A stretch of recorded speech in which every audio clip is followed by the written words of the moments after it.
gue ngonten 3 bulan. Terus habis itu gue pokoknya selama 3 bulan gue ngonten 8 konten, nggak pernah nggak 8. Pokoknya tiap hari, 7 hari seminggu, 8 konten sehari. Gokil, 32 followers gue. Gokil. Terus sampai ada momen dimana gue kayak, aduh tolonglah kalau emang ini bukan jalan gue, udahlah gue stop besok gitu. Kayak gue berdoa gitu. Ternyata Nggak spesifik kayak gitu doanya, tapi kayak ada doanya.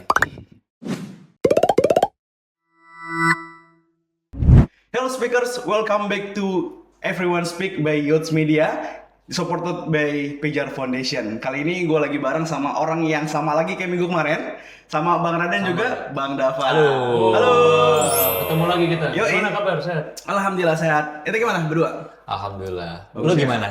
Sehat? Oh iya, gue sehat. Tanya lagi dong. Tanya lagi. Lu sehat? Sehat. Lu gimana? Gue sehat. Lu gimana? Sehat juga. Sehat juga. Oke, jadi kita di sini bisa pastikan kita sama-sama sehat. Kita ya? sehat semua. Oke, terima kasih. Soalnya COVID lagi merebak lagi, Pak. Iya, Oh, jadi iya. itu semoga kita bisa jangan sampai itulah terhindar. Betul. Oke, ya guys, jadi sekarang kita mau ngomongin ya, Bang. Lebih ke kalau kemarin kita Apa ngomongin tentang dunia public speaking, Wow. tentang public speakingnya. Betul. Mana Tapi berat sekarang- banget ya? Iya, berat banget tuh. Berapa Public speaking, kilo? Public speaking. Wah, itu berapa ya? Aduh. Berapa kilo? Udah. Lanjut yuk. Baru ya. Oke. Nah, sekarang gue mau lebih dalam lagi tentang dunia public speaking. Oke. Kemarin kita Bukan ngomongin dunia tentang ikan. public speaking. Jangan tuh, Dong, ya. jauh tuh, dalam. Oke, kemarin kita ngomongin tentang public speakingnya. Iya, Sekarang gue pengen kita ngomongin tentang dunia public speaking. Oke. Di mana Oke. dunia public speaking yang gue maksud adalah tentang personal branding. Ayo. Gue ngelihat oke. kan lu kan Personal sebagai walaupun sebagai memang sebagai orang yang expert di dunia public speaking, tapi juga Amin. adalah orang-orang yang expert juga di dunia content creator. Amin. Jadi kalau nggak salah Amin. Bang Raden Walaupun juga masih banyak yang lebih expert ya, tapi amin. Iya, amin. Iya, mudah-mudahan. juga kalau nggak salah Bang Raden juga udah dapat sertifikasi content creator ya. Udah. By BNSP udah. Iya. Lu udah belum? Belum lagi. Belum ya? Lu sehat? Sehat lagi. Kayak gitu. Nanti nambah 1.000 followers lagi gua Oke. ambil. Tambah lagi. Boleh. Itu Oke. jadi goals ke depan ya. Iya, goals minggu depan maksud gue. Goals minggu depan. Minggu depan. Bisa yuk.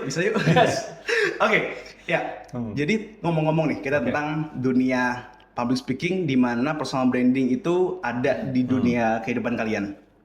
So, sebagai content creator, apa sih rasanya sebagai content creator yang dirasakan? Apakah itu berubah? Entah itu di circle, apakah itu langsung diceng-cengin gitu kan?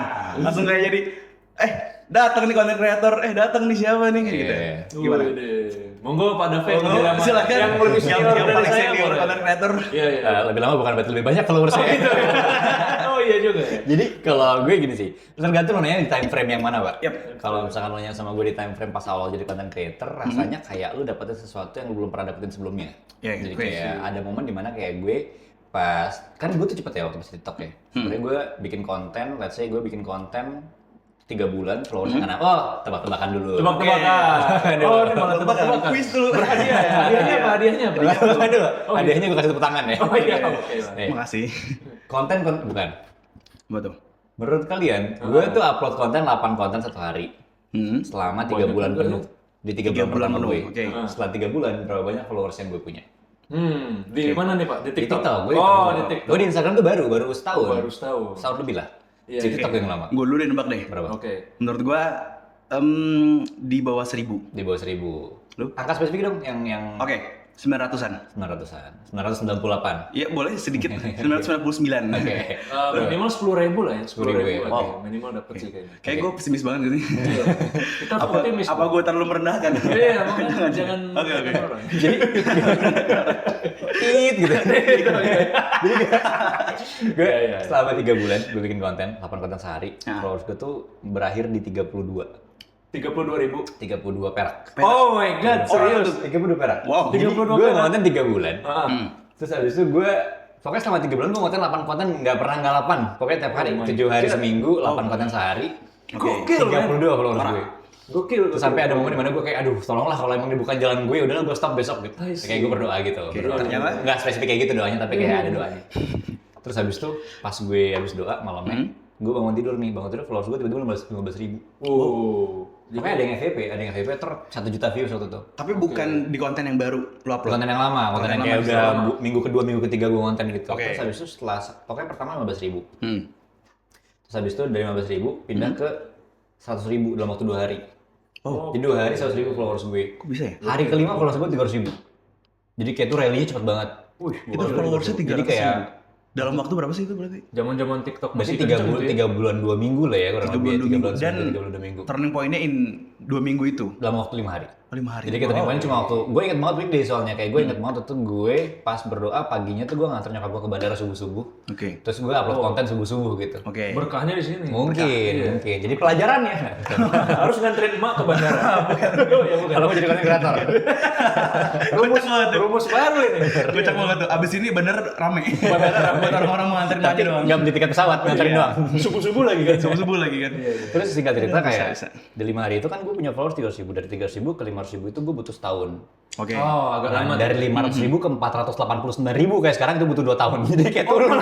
Malah turun 2 tahun. 2 tahun. Oke. Turun terus gitu, tapi kayak turunnya pelan-pelan.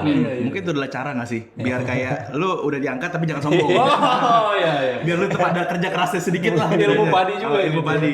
Ilmu padi abangku. Jadi waktu itu kalau tanya tergantung time frame. Jadi kalau lu tanya pada saat time frame yang itu, rasanya kayak gue mendapatkan sesuatu yang gue belum pernah dapetin. Soalnya kemanapun gue berangkat, ada aja orang yang notice.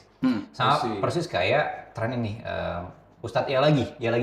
Oh, Jadi kan sekarang banyak banget yang tahu pasti Iya, Ustadz iya. Culture kan, ketika dia kemanapun gitu. Berarti gue pernah lagi nongkrong, di belakang gue ada timnya Ustadz Culture lagi discuss. Keren, lu keren bro. Mantap. Terus habis itu yang gue rasain. Jadi ketika gue ke Jogja, orang tuh ngejar, gue ke Malang, orang tuh ngejar. Ada masa di mana setiap gue ngisi acara dimanapun, itu tuh pasti kayak full seat, rame gitu. Tapi kalau tanya setelah 1 tahun, setelah 2 tahun lah ya, 1 tahun mungkin masih ngerasain hal sama. Terus setelah 2 tahun yang gue rasakan adalah ternyata gue jadinya punya obligasi sama masyarakat sih. Jadi kayak gue punya obligasi sama orang-orang yang jadi followers gue. Gue tau orang ini followers lama. Mereka udah kayak nge-follow gue dari setahun 2 tahun yang lalu. Terus habis itu gue akhirnya jadi kayak ngerasa punya kewajiban untuk sharing sesuatu sih. Makanya sekarang gue ngonten itu bukan semata-mata kayak ngejar engagement lagi atau mungkin kayak ngejar views, karena at the end of the day walaupun followers gue berkurang, gue tetap bikin konten gitu. Karena gue ngerasa gue punya obligasi buat masyarakat yang udah berharap sama gue aja sih. Gitu. Jadi tergantung time frame-nya. Kalau tanya time frame pas awal jadi content creator, itu rasanya kayak lu dapetin sesuatu yang kayak lu pernah mimpi dapet kayak gitu, atau lu dulu cuma bisa ngebayangin doang orang tuh kayak gitu, tapi lu jadi rasain gitu. Kayak lu bayangin Pak, gue waktu itu pernah ada acara di Padang. Gue kayak dari turun mobil sampai ke event venue tuh kayak rame banget orangnya. Pas gue balik ke mobil masih rame. Udah gitu kan di spill tuh itinerary-nya sama panitia sana. Kemanapun itinerary-nya itu ada orang yang nungguin gue di situ. Pernah ada di fase kayak gitu. Sefasilitasi itu ya? Fasilitasinya emang komplit gitu ya? Iya, itu 2021 akhir lah ya. Pas baru awal-awal selesai COVID tuh. Pas kita baru mulai bisa new normal. 2021 akhir. Jadi kayak lagi baru mulai terbang-terbang lagi kan gitu. Itu yang gue rasain. Tapi yang gue rasain untungnya gue nggak ngerasa kayak gue kreator nih, nggak ngerasa gitu sih. Jadi kayak gue ngerasa kayak ya normal human being aja sih. Gitu, yang sekarang punya obligasi buat banyak orang itu. Kalau gue kayak gitu. Jadi berarti sekarang lu lebih ke ngerasa ya udah lu punya obligasi buat tetap ngasih pemberitahuan atau kayak insight-insight buat orang-orang. Makanya lu tetap bikin konten sampai sekarang. Betul. Oke. Tapi kalau lu sekarang lu ke mall-mall atau kemana-mana tetap ada orang yang ikutin nggak? Enggak, nendang iya. Syukurin Oke. Paling ada kalau misalnya gue kayak biasanya kalau di MRT atau di KRL tuh suka ada yang kayak tadi Mas Dava di KRL ini ya, MRT ini ya gitu. Paling gitu doang sih. Tapi kayaknya Kenapa dia nggak negur langsung nih? Kenapa langsung mungkin dia ragu. Apakah ini benar? Ini nggak sering, paling kayak 3 bulan sekali gitu. Atau mungkin biasanya kalau dihitungin ya? iya, gue soalnya kayak kok nggak ada lagi yang kenal gue. Ada daftar listnya ya? Daftar list. Dalam 3 bulan gue harus ada orang yang kenal gue. Oke, lu gimana Bang? Ini menarik nih kalau kita bicara konten ya. Jadi gue ketemu, ini ada cerita menarik ya. Gue sama Dava ini ketemunya di Zoom teman-teman. Iya lagi. Iya. Kok bisa ya? Bisa, makanya gue heran. Nggak gitu. jelas. Jadi ada quotes menarik gitu ya. Bekerja keraslah hingga panutanmu menjadi partnermu. Ini Dava nih panutan gue dari lama. Wow. Balik. Enggak, soalnya gini Pak. Ini lagi ilmu padi nih.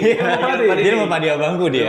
Soalnya waktu itu kita satu Zoom ya, Dav. Iya, Kita satu Zoom waktu itu di training public speaking di pelatihan sebelah gitu ya. Kita sama-sama jadi mentor. Kita alumni pelatihan di situ. Wah, ketemu nih sama-sama jadi mentor kan. Wah, ada Teguh Dava, ada Raden Hanif gitu kan. Wah, keren juga nih Teguh Dava. Gue searching lah gitu kan. Di apa namanya? Di TikTok apa Instagram? Di Instagramnya kok nggak ada ya? Emang nggak ada Instagram dulu, Pak? Dulu, apa namanya ya? Terus gue japri, Pak minta IG lu dong. Oh, ada IG pribadinya, 5.000 followernya gitu kan. Terus ada lagi IG kreatornya, Dava Speaks, anjay 20.000 gitu kan followernya. Gue inget itu 2021 bulan Juni kalau nggak salah. Oke, baru sebulan bikin Instagram kali ya? Iya. Baru seminggu kali jangan itu. Baru seminggu ya? Baru banget itu. Itu udah 20.000, gue ingat banget tuh. Nah, sedangkan gue pada saat itu 2021 itu masih human being kayak orang biasa gitu. Kayak orang biasa. Follower gue 2.500 gitu kan. Gila, gue satu Zoom sama orang yang udah 20.000 followernya. Dan di TikToknya berapa tuh? TikToknya udah ratusan ribu juga. Udah 400.000 waktu itu. Nah, gue masih orang biasa waktu itu ya. Terus kemudian Desember akhir 2021, gue konten tuh masih random gitu. Masih random, masih bahas tentang apa ya? Ya gue kan ilmu komunikasi ya, jadi gue bahas tentang apa misalnya cara organisasi itu jalan gimana, kayak leader di organisasi Leadership itu dan gimana. lain-lain. Tapi tahu nggak, view-nya tuh cuma kayak 500, 600 gitu. Gue berpikir gitu kan, apa expertise gue yang bisa dijadiin konten gitu. Mikir, oh ada public speaking nih, gitu kan. Dan lu dari dulu emang udah expert juga. udah passionate di situ kan. Itu emang meledak banget. Jadi 10.000 pertama gue itu, gue ngonten dari Desember ya. 10.000 pertama itu di bulan April 2022 tanggal 12. Itu waktu gue jalan-jalan ke Turki gitu ya. Tiba-tiba besok, udah ada kaknya belakangnya nih. Asik. Dan FYI gue pertama kali ngonten tuh di Instagram, bukan di TikTok. Bukan di TikTok. Jadi jalurnya beda nih. Beda jalur. Kalau dapat di TikTok duluan, gue di IG duluan. 12.000 tuh 4 bulan gitu ya, tapi ada satu konten yang meledak itu kayak 1 juta views, 2 juta views, jadi followernya naik gitu. Itu rasanya gue kayak, gila gue kayak jadi artis gitu loh. Buset, gue ada kaknya nih belakangnya nih, woi, senggol dong bos gitu ya. Kaknya Raden. Dulu namanya masih Kak Raden gitu, Kak Raden public speaking gitu ya. Itu rasanya kayak lu jadi artis dunia gitu ya. Mungkin baru apa namanya, anak kecil baru main Instagram gitu kan, keren banget tuh rasanya. Nah, gue tuh tumbuh di Instagram tuh cepet banget tuh, gitu ya. Sidki juga. Jadi dari April ke Oktober 2022, follower gue tuh 150.000 di Instagram gitu. Jadi 150.000 pertama itu less than 6 months gitu. Kurang dari 6 bulan dan bahkan sekarang di Instagram gue ngebalap Bapak Dava. Jauh lagi. 3 kali lipat. Waduh. Pelajaran hidup tuh nggak ada yang tahu ya guys. Itu nggak ada yang tahu gitu. Tapi di TikTok kebalikan gitu. Di TikTok tuh gue baru mulai 2022 akhir gitu ya. Pada saat IG gue udah 150.000, TikTok gue masih 80 biji followernya. Gitu. Gue main juga tuh di TikTok kan. Mulai gue pakai strategi mirroring. Jadi apa yang lu upload? Karena reels gue udah kebanyakan, udah ratusan reels gitu kan. Sedangkan di TikTok formulanya sama, ya udah gue coba sama, naik juga. Sekarang 150.000-an sih. Walaupun sekarang gue tetap growth-nya di Instagram ya. Kalau di TikTok gue nggak tahu kenapa nggak se-growth di Instagram sih. Tapi itu rasanya keren sih, apa namanya? Jadi titik balik. Kalau ketemu orang gitu ya, sering waktu itu gue ke Batam gitu ya. Kak, aku orang Batam nih, ketemuan di mall ini dong. Ayo ketemuan gitu. Akhirnya ketemuan. Dia kebetulan orang wirausaha gitu kan. Tes TV-in, gue di tes TV-in gratis sama dia gitu gara-gara dia follower gue dari lama. Waktu itu ke Solo juga, ke Bandung juga wisuda. Kak, foto dong ini nih. Kak Raden Hanif ya, public speaker ya? Iya gitu. Dan yang gue rasain ya, kebanyakan kalau kita ngonten itu teman-teman, kita dikenal banyak orang gitu ya. Ada apa namanya, satu hal yang nggak dimiliki kalau nggak orang tuh nggak ngonten. Tapi orang kenal kita nggak kenal mereka gitu ya. Tapi itu jadi sisi positif. Kita harus jadi apa ya, Dap ya? Mungkin kita ini udah dikenal banyak orang dan harus menjaga sikap behavior. Karena personal branding itu kalau kata Pak Subiakto ya, itu branding paling susah di dunia. Lu bangun 20 tahun 1 detik bisa hancur. Bener lagi. Kalau kita ngelakuin kesalahan fatal gitu. Betul. Kayak kasus-kasus tuh. Kasus-kasus ya XXX gitu ya. Itu XXX, tapi emang itu jadi tantangan buat kita sudah. Benar sih, setuju sih. Karena mempertahankan itu jauh lebih sulit daripada mendapatkan. Betul. Itu sih, kalau dari gue itu sih. Oke, tadi ini gue relate banget karena gue ngikutin juga Bang Raden dari dulu. Karena Dia tahu perjuangan gue nih, coba. Bang Raden ini kan tetangga gue. Jadi gue ngeliatin banget tuh perjuangan lu gue tuh ngeliatin lu dari 10K. Dari 10K ya? 10K. Kak Raden. Kak Raden. 10K. Oke, lanjut. Ini ngobrol tetangga ini. Tetangga. Kayak tongkrongannya bukan Bintaro banget. Bukan Bintaro. Kayak gue nggak ngerti. Anak Depok ini. Depok banget. Depok. Sama aja kok tongkrongannya. Sama aja. Bintaro juga Depok Jaksel. Gue soalnya Ciputat bukan Bintaro. Oh, Ciputat. Iya. Oke, dan gue ngeliatin banget dulu tuh di konten-konten lu dari masih 10K itu ya. Iya. Dia masih konten tuh masih jujur bang, dulu emang gak jelas. Maksudnya emang gak jelas. Gue shock sih maksudnya tuh kan belum ada yang ini real loh ini. Belum ada yang kayak fokus gitu. Konsistennya nggak ada. Kayak masih leadership dulu kan, leadership lah, apalah gitu kan. Sampai akhirnya ketika lu 2000 berapa gitu ya? 2022 lu baru tuh bener-bener public speaking. Dan di situ gue ngeliat, wow, views-nya tuh langsung naik tuh 200K segala macam. Gue ngeliat ini orang berkah banget atau ini Waduh. naik banget cepet banget gitu kan. Soalnya gue nganterin ibu gue ke bandara subuh-subuh juga. Itu gue. Oh iya, Jangan ambil cerita saya. Oh gitu ya. Oke. Iya. Tapi ada nggak sih struggle lu ketika pada bikin konten gitu untuk di awal? Karena kan tadi ya memang ketika awal konten itu ngerasanya seperti langsung jadi kayak selebgram, langsung jadi kayak artis gitu kan, artis baru. Kalau orang kan orang kayak baru, ini artis baru gitu kan. Kalau kami kan orang kayak baru, kalau artis baru Kalau kita nggak ngerasa artis. enggak, kita edukator ya, edukator. Bukan artis ya. Oke, lanjut yuk. Iya. Oke. Terus ketika lu awal-awal pada mulai konten, lu gimana sih cara lu ngeformulasiin konten-konten lu? Apakah lu nge-upload terus-terusan konten dengan cara kayak ya udah, gua upload ini, tungguin deh siapa kira-kira yang naik? Atau lu emang udah bikin plan-nya gitu kan? Kira-kira kalau ini dia bakal naik tanpa lu pengalaman dulu atau gimana? Iya. Dulu deh. Oh, gue dulu ya. Jadi kalau gue tuh ada rumus sederhana gitu ya. Jadi kalau public speaking itu naiknya cepat karena kita ambil pain point-nya dari masyarakat gitu, dari teman-teman yang mau belajar gitu. Misalnya, jadi opening gue itu kalau teman-teman lihat seluruh reels gue gitu ya, pasti selalu diawali dengan siapa di antara kamu yang kalau lagi public speaking suka ngomong kayak gini ya. Gitu. Jadi kita mencontohkan apa yang jadi kebiasaan orang banyak gitu ya, yang secara theoretical public speaking itu mungkin kurang tepat, terus kita benerin di situ. Jadi di hook 3 detik pertamanya tuh siapa di antara kamu yang kalau lagi public speaking suka kayak gini? Oh, kayak gini gimana ya? Orang kan nungguin tuh.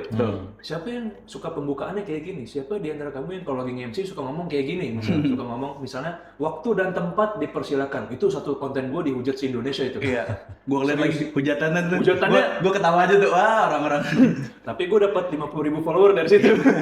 Bagus.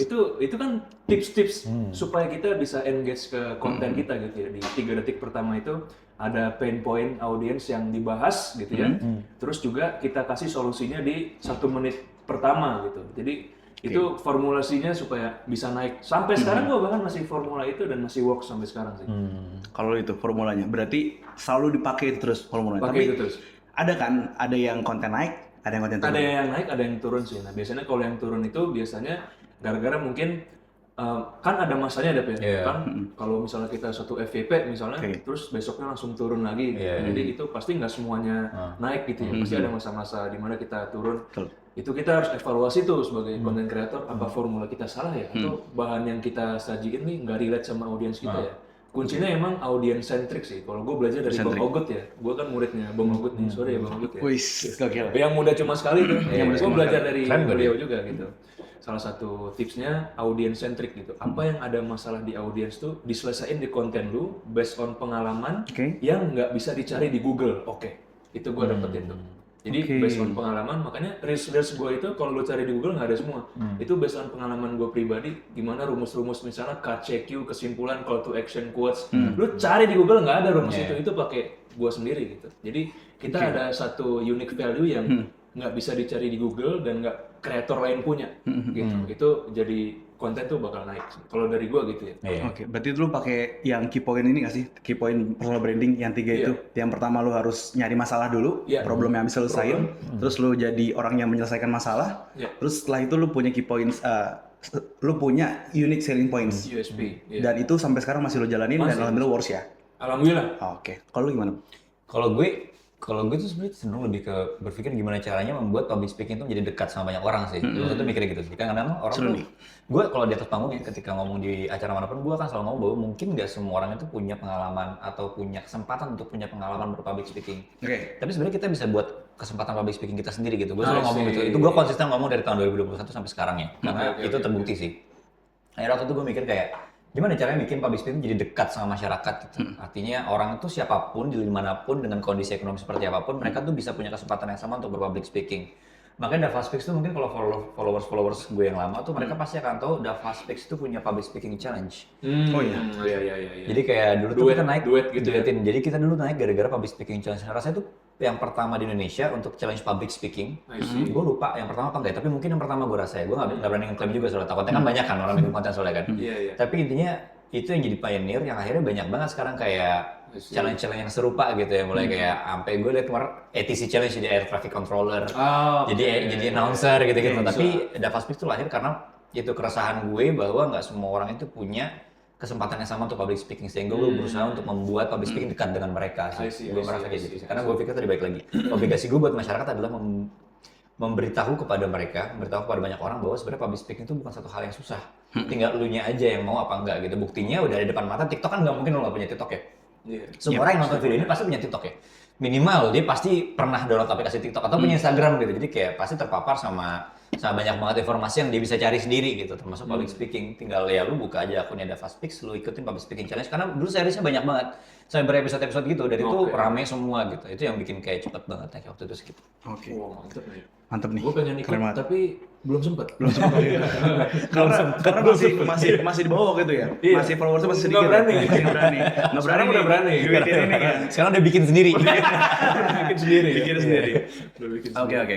Tapi menurut lo ciri khas tuh perlu nggak sih di dunia konten kreator dan apakah kalau misalnya orang punya ciri khas, terus ada orang nih yang plagiasi, yang punya ciri khas juga misalnya, gue nggak bilang plagiasi deh, gue bilangnya punya ciri khas yang sama, gitu kan, kayak banyak waktu itu kasus-kasus di belakang ya. Nah, ketika orang punya ciri khas yang sama, apakah itu ada rules-nya di dunia content creator seperti itu kayak apakah memang harus dia punya ciri khas atau emang kalau lu punya public speaking, terus gue juga mau bikin public speaking juga yang kayak lu, apakah boleh juga atau gue harus bikin yang lain? Yang market yang lain dan unique selling point yang lain, gimana? Good question sih sebenarnya sih. Monggo. Gue Boleh. Mungkin gue bukan orang yang paling tepat buat ngejawab hal kayak gini karena gue bukan orang yang paling prominent juga di content creating, tapi di kepala gue setiap orang tuh harus unik ya. Kayak setiap kreator tuh di-follow sama followersnya karena mereka punya sesuatu yang dijual yang mungkin tidak dimiliki sama orang banyak. Misalnya kayak kalau gue di DavaSpeaks itu gue mencoba untuk menjadi diri gue sendiri ketika di atas panggung kan banyak banget orang public speaker yang ketika di atas panggung jadi orang lain kan.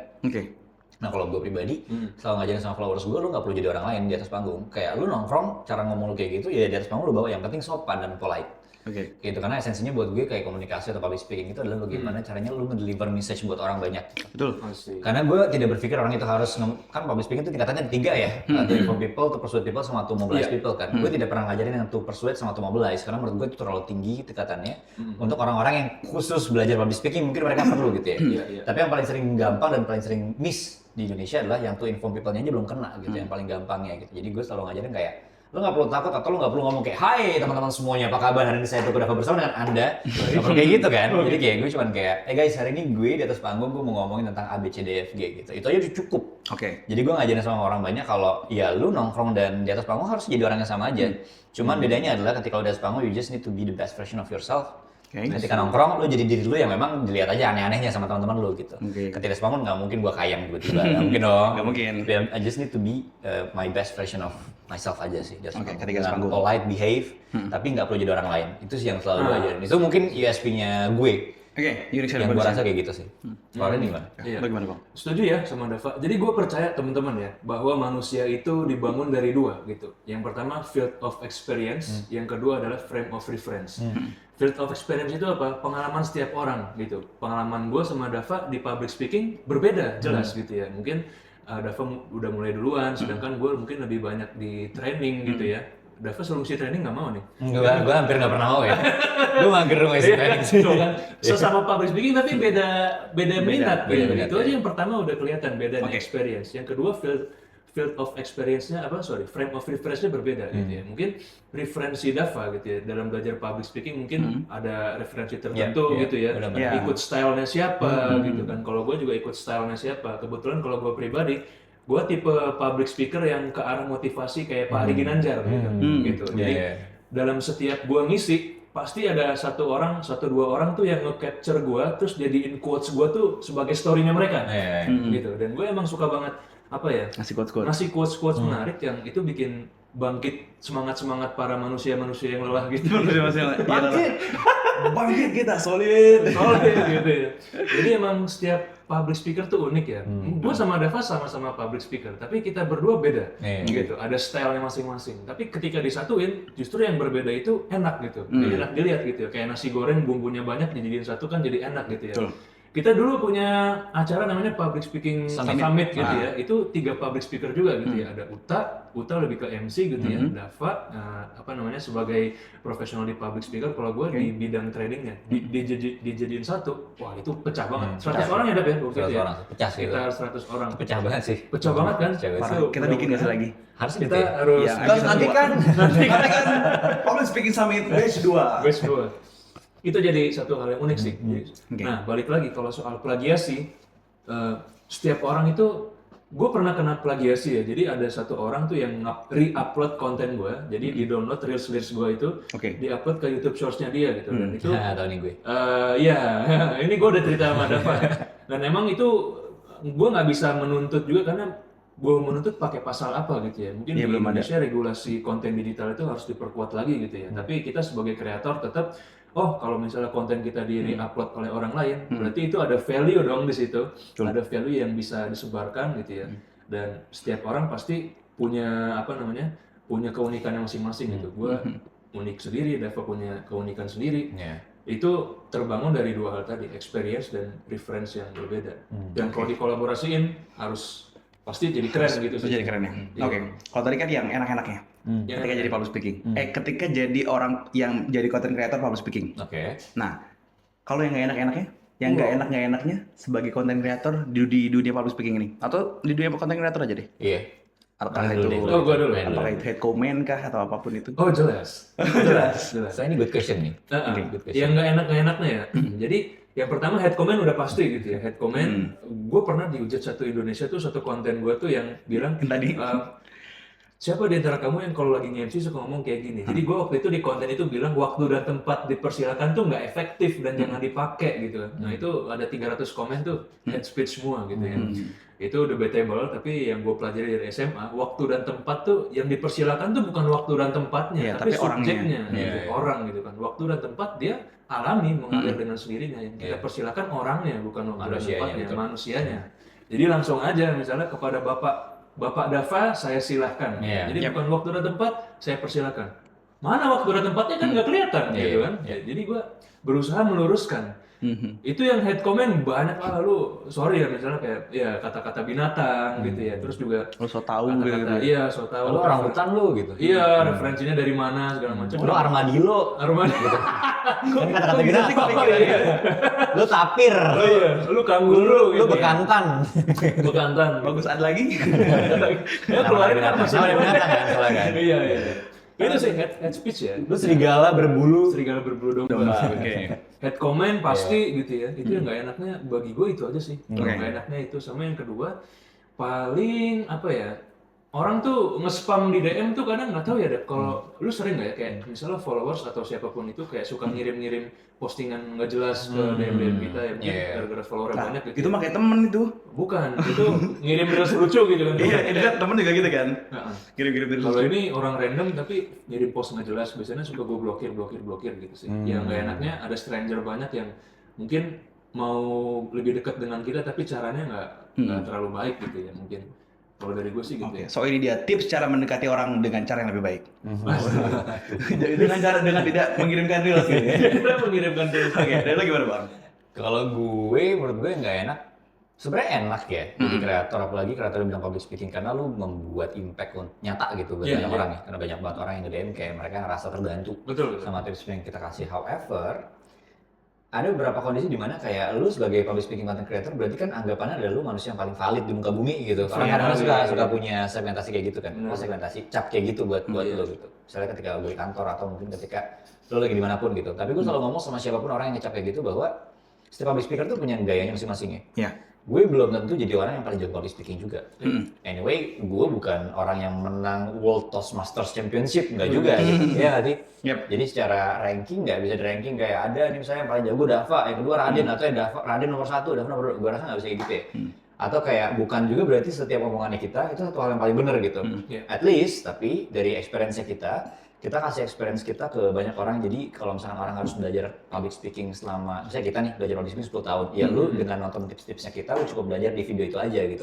Jadi kayak gue lebih ke mikirnya, Iya, lu jangan berpikir bahwa apapun yang kita sampaikan sebagai kreator adalah yang paling valid. Iya. Karena banyak banget pakar komunikasi di Indonesia gitu. Iya, Kebetulan kita adalah orang yang belum jadi pakar pada saat itu. Betul. Masih berproses, tapi kita berani untuk sharing ke banyak orang. Berani sharing gitu ya. Kayak gitu, itu mungkin yang membedakan sih. Sementara banyak banget pakar yang mungkin dengan kepakarannya mereka tidak melakukan personal branding gitu. Branding di Instagram. Itu aja bedanya. Padahal kalau misalkan ditanya tetap harus referensinya kemana, ya tetap ke pakar dong. Masa ke kita kan kayak gitu kan. Tapi kalau misalkan sekarang kita bisa klaim bahwa misalnya kita adalah expert di bidang public speaking, lu udah mulai bisa ngeliat ke apa yang kita kasih tahu gitu. Karena at least yang kita kasih tahu pasti suatu hal yang valid, nggak mungkin suatu hal yang kita ngasal.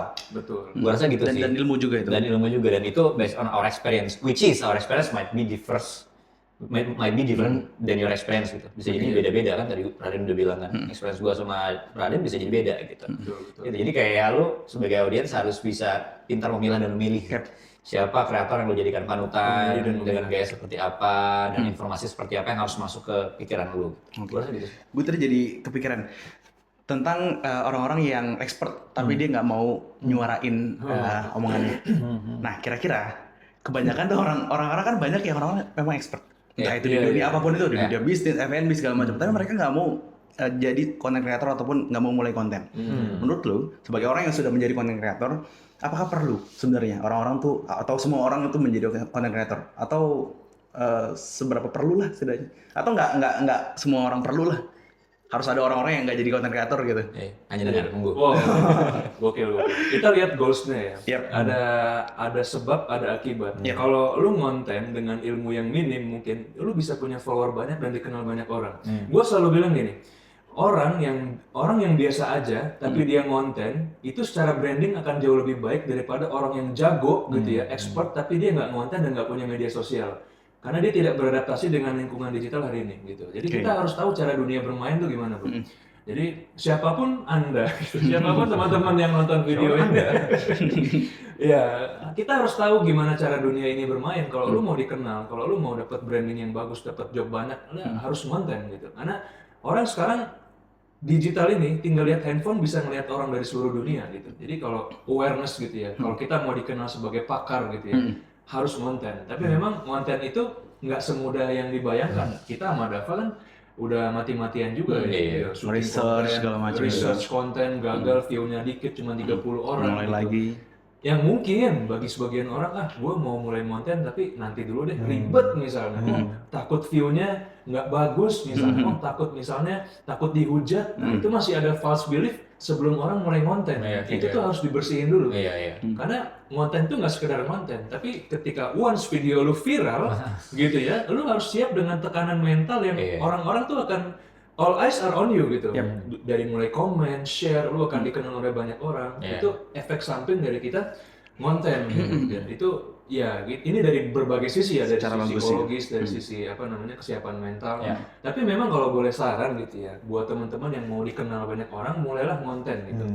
Orang tuh nggak akan ngeh lu siapa kalau lu nggak konten gitu sih. Jadi misalnya, kita nggak akan pernah tahu misalnya ada loh ya dosen ITB misalnya yang influencer juga misalnya kayak Pak Santoso Imam atau kayak Bu Ira Mira dosen gua di Vkom gitu ya. Itu kalau Bu Ira nggak konten misalnya seorang dosen ya udah ngajar gitu, ngajar jurnal gitu ya, menguji skripsi tanpa mengkontenkan apa yang menjadi makanan dia sehari-hari, yaitu mengajar, tips mengajar, nggak akan dapat exposure sebesar itu. Betul. Jadi ada sebab ada akibat. Kalau lu konten, sebabnya ya akibatnya adalah lu akan menjadi orang yang bisa bermanfaat buat banyak orang dan tadi bisa dapat job juga, bisa menambah finansial juga. Jadi efeknya tuh banyak kalau kita konten tuh, yang gua rasain ya. Mungkin Dava udah ngerasain juga. Iya, gue setuju sama Raden sih. However, kayak lu harus tahu bahwa ketika lu konten, ada dua hal yang bakal jadi either itu amal atau dosa ya. Bahaya banget sih. Iya. Maksud gue kayak lu bayangin deh kalau misalnya lu ngonten sesuatu yang memang itu nggak valid. Asal misalnya gitu head speech, terus ternyata viral gitu. Lu bayangin kayak berapa banyak dosa yang lu keluarin. Tapi ketika misalnya lu ngonten itu berfaedah, itu valid berdasarkan experience lu dan itu viral, ya itu jadi amal banget sih menurut gue kayak gitu. Jadi tergantung lu mau ambil route yang mana. Kemudian yang kedua adalah tergantung preferensinya lu. Lu pengen jadi orang yang gimana? Karena banyak banget orang juga di dunia ini yang rasanya pengennya low key aja. Kalau gitu maksudnya nggak mau kelihatan. Gitu. Banyak loh orang yang kayak expert dan mereka mau diem aja gitu. Ya itu preferensinya mereka. Kita nggak perlu. Kayak gue tuh. Bener. Lanjut. Tapi dia udah mulai konten ya. Iya. Jadi kayak tergantung preferensi lu aja sih kalau misalnya ditanya apakah semua orang harus konten apa enggak, jawabannya tergantung sama lu punya purpose of life itu kayak gimana. Betul, gitu. tergantung tujuannya dia dan gimana. Iya.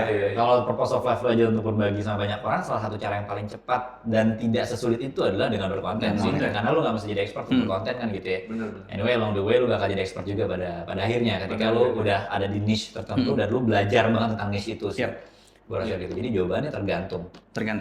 Ya, jadi mati tergantung. Berarti orangnya tergantung ya. Orangnya mati. Jadi Masya Allah jamaah ya Ustadz Dafat ini. Masya Allah. Masya Allah tabarakallah. Banyak pembahasan itu selama 30 menit ya. Oh iya banyak. Oke.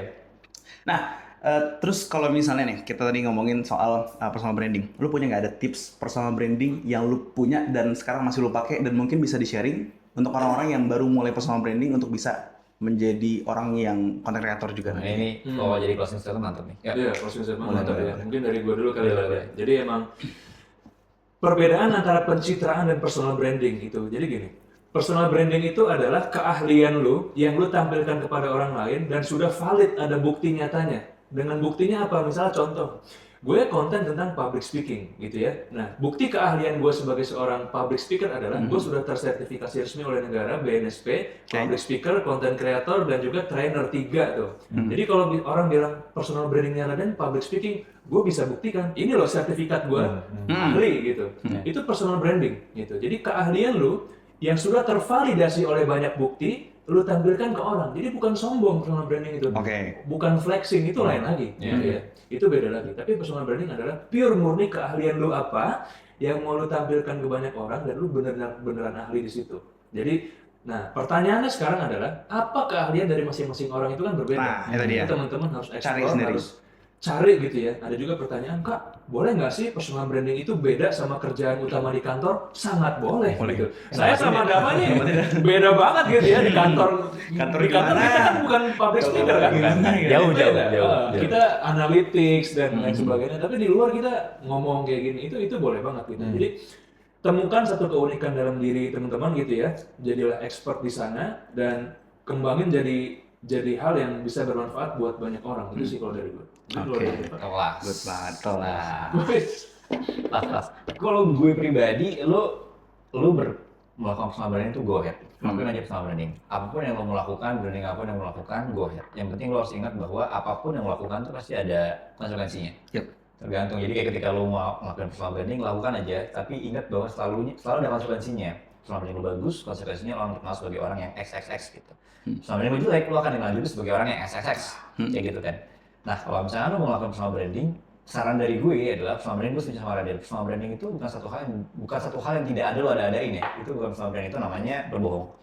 Tapi kalau misalnya lo melakukan personal branding, lakukan sesuatu yang memang lo lakukan, udah gitu lo kasih tau ke dunia. Sesimpel itu aja sebenarnya.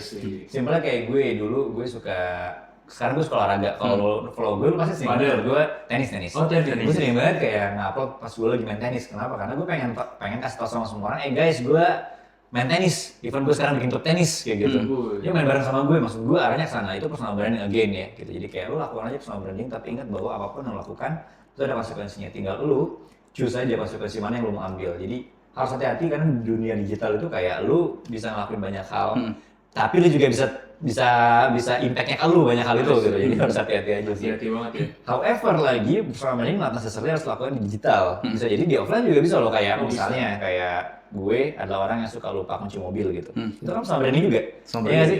Kayak misalnya Davan yang suka iya, misalnya kayak gue, misalnya abis keluar podcast gue kunci mobil gue mana ya? Pasti orang mikir kayak Davan mah lupa mulu orangnya gitu. Personal branding.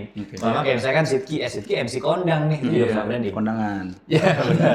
Jadi kayak tergantung aja lu mau ngambil personal branding di mana. Tinggal sebesar apa lu mau lakuin personal branding, di field yang kayak gimana, dengan message apa dan value apa yang lu mau kasih ke orang tuh lu harus consider benar-benar banget sih. Karena kalau enggak itu bakal jeopardize yourself. Anyway, gitu. Gue punya pertanyaan penting buat lo nih, Bang. Apa itu? Setelah tadi lu ngejelasin banyak hal gitu ya. Kunci mobil lu mana? Good question. Ada di tas gue. Ada. Nggak lupa berarti ya. Itu kan perumahan. Aman ya berarti. Dikirain kan? Alhamdulillah. Alhamdulillah. Mana Evin ya? Gitu. Oke, berarti bener ya bahwa tidak ada orang yang pilihan itu benar atau salah, yang ada hanyalah konsekuensi dari pilihan tersebut. Oke, kelas. Oke. Tangan. Baiklah. Biar nggak excited sendiri. Iya. Soalnya nggak enak excited sendirian. Aduh, sedih. Oke, nggak kerasa kita udah ngomong lama banget. kerasa ya? Wah, udah lama banget. Berapa lama kita? 2 jam. 2 jam. Ya kayaknya 2 jam nih kalau 2 jam kalau orangnya muter 2 kali. Oh iya. Nontonnya muter 2 kali kan. Baiklah. Oke, thank you Bang Raden, Bang Nova. Ntar kita bakal ketemu lagi ya di episode-episode selanjutnya. Ya. Dan juga katanya di episode selanjutnya ini bakal banyak orang-orang yang bakal kita undang. Iya, Tokoh-tokoh yang kita kita akan undang. undang tokoh-tokoh penting ya. Influencer? Oh Iya, iya. kreator ya. Mungkin yang orang-orang suka. Pasti ada. Apa? Nanti bisa request juga nanti ya, mau undang siapa gitu kan. Di komen, request langsung. Cuman nggak janji ngundang ya. Request dulu aja. Kita cari channelnya ke beliau. Oke. Ya. Semoga ntar kita bisa lanjut nih ya di episode ketiga. Terus dapat influencer-influencer hebat juga dan semoga yang nonton, yang nungguin di sini bisa ngeliat nih influencer-influencer lagi mereka nonton. Oke. Siap. Thank you Bang Raden. Thank you so much. Bang Dava. Thank you. Kita ketemu lagi nanti ya. Thank you so much. Thank you, bro. Gue di mana nih? Iya. Oke. Thank you Bang Raden, Bang Dava. Itu aja guys. Thank you guys. Untuk podcast hari ini. Terima kasih. Dari Youth Media, Everyone Speak by Youth Media, supported by Pijar Foundation. Thank you dan see you guys. See you. Dadah. Thank you.